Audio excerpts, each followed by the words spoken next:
Good morning, class. Today we'll try to go and understand about financial management. In the previous class, we have understood that there are two sources of business finance that could be owner's fund and or borrowed funds, and I told you the risk factor associated and the convenience, the cheapest source of finance also. After which we'll try to see some examples related to what is financial management. But before that, what is business finance? Any amount of money that is used for the purpose of business is referred to as business finance. What is financial management? Financial management is the ability to utilize optimally all the resources, financial resources in the business. Right. Right. What is the role of financial management? Just as a few examples are given, the size as well as the composition of fixed assets, the quantum of current assets, the amount of long-term and short-term finance, breakup of long-term finance, and all items in P&L account. So mostly when you talk about financial management, how do I optimal utilize all the sources of finance? How do I do it? How can there be optimum utilization of finances? So you have to control certain factors, and those factors are given to you one by one. Right. When we talk about the size as well as the composition of fixed assets, see, say for example, the capital budgeting decision. Capital budgeting means long-term decision. Any amount of funds that is going to stay in your business for more than a year is referred to as capital budgeting decision. So, the size and the composition in the balance sheet. The balance sheet, what is the last side, which side is the last asset side? We'll go backwards, students. Financial statements include trading P&L account and balance sheet. Today we'll go from backwards for the purpose of understanding, so that you remember. So fixed assets appear in the asset side of the balance sheet, and you need to understand one thing, that say for example, a capital budgeting decision to invest 100 crores in fixed asset would raise the fixed asset block by this amount. Say for example, fixed assets of land and building. Suppose you have 4 buildings and 3 lands, for in the name of your business. Another 100 crores you are investing in fixed assets, that is related to land and building. The block of land and building will go up. Got it? That means there will be an increase in the composition of that particular block of fixed assets. After fixed asset comes, we are talking about assets, okay? First we will finish assets, then we'll go to the other side. Then comes the question of current asset. What are current assets? Current assets, the most prominent factors in current assets are cash, inventories, and receivables. Right. So you need to understand one logic, that if there is an increase in investment in fixed assets, if you are increasing your fixed assets, you purchased additional machinery, additional land, additional building, there is a commensurate increase in the working capital. How will you maintain it? If you purchase a car, you have to maintain the car, servicing of the car and all. Purchase a machinery, there should be maintenance of the machinery. You should allot a space for that machine, etc., etc. You have to oil it, and all those oiling and all comes under day-to-day expenses. Right. The quantum of current asset is also influenced by the financial management decision. ये मत सोचो कि मैंने fixed asset खरीद लिया, I did a very great job, I have increased. Fixed asset financial management is largely about capital decisions. No, it is also going to implicate or the working capital requirements. अगर asset खरीदा है, asset will come under the capital item, but maintenance of the asset on a day-to-day basis will come under working capital. So that also is going to increase. Right. In addition, decisions about the credit policy, inventory management affect the most amount of debtors. When you look at vice versa also, when you look at the P&L expenses, like the working capital expenses, your credit policy, your debtor management also have a great impact on the balance sheet items. Yes or no? So it is vice versa. Alright. The amount of long-term and short-term finance to be used. See, how much of long-term finance I will use, how much of short-term finance I will use. So it talks a lot about the proportion. The proportion is more important here. What percentage of long-term funds, what percentage of short-term funds. Right. If an organization has an intention of maintaining more liquidity, it will relatively raise more amount on a long-term basis.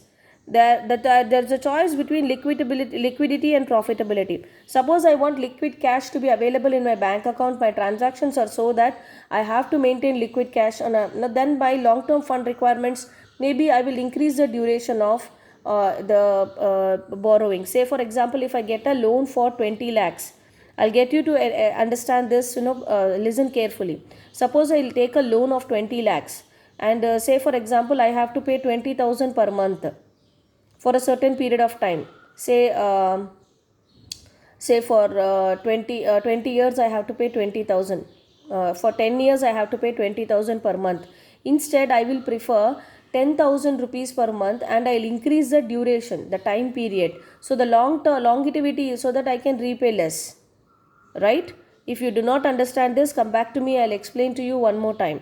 Again I'm repeating, it also the amount of long term and short term financing is nothing but the proportion, the percentage of how much long term funds you want and how much short term funds you want.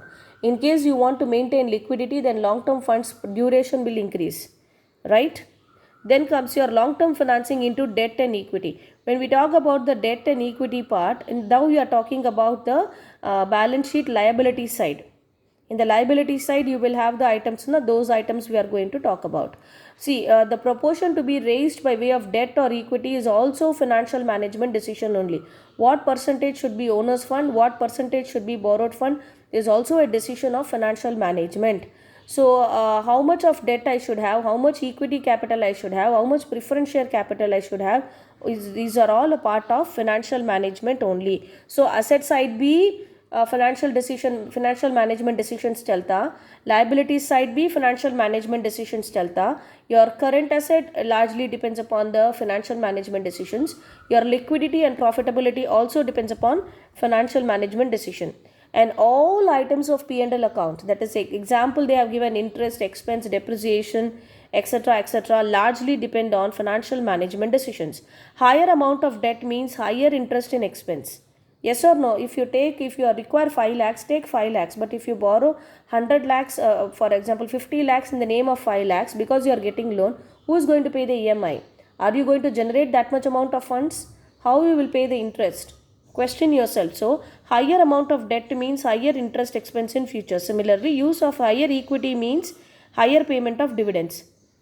Expansion of business, which is a result of capital budgeting decision, is likely to affect all the items. अगर आप एक item capital balance sheet में you are going to increase, you are going to expand, you are going to enlarge, you are going to diversify. If you are increasing your balance sheet value, automatically the P&L related expenses to that item, P&L is also going to get affected. Yes or no? One account has an impact on the other account, right? So with this, your role of financial management comes to an end. I will explain one more time, students. Please pay attention to this. Very, very important concept. What is the significance of financial management? That is the role of financial management. Financial management decides the asset side of the balance sheet. How much is how much is the figure that is going to appear in the asset side of the balance sheet. It also understands or describes about the current asset decisions. How much of investment? If you increase fixed asset, automatically current asset expenses will also go up. Working capital budgeting decisions will have an impact on working capital decisions. Then the amount of long term and short term finance to be used. How much money you are supposed to use? कितना percentage long term में लेना है, कितना short term loan में use करना है. That percentage or proposition is very important. If you want to maintain more liquidity, you will have longevity. You will increase your long term funds. If you want to maintain less liquidity, then you will not increase. Right. Now, long-term finance, that is after describing about the assets, the liability side of the balance sheet also is impacted. It's a financial management decision. That is, the CFO decides how much is the debt, how much is the equity, and from where we are going to procure it. Right. All items of P&L definitely are decisions of financial management. One thing you have to understand that any change in balance sheet item also has an impact on the P&L. Right. With this, your role of financial management comes to an end.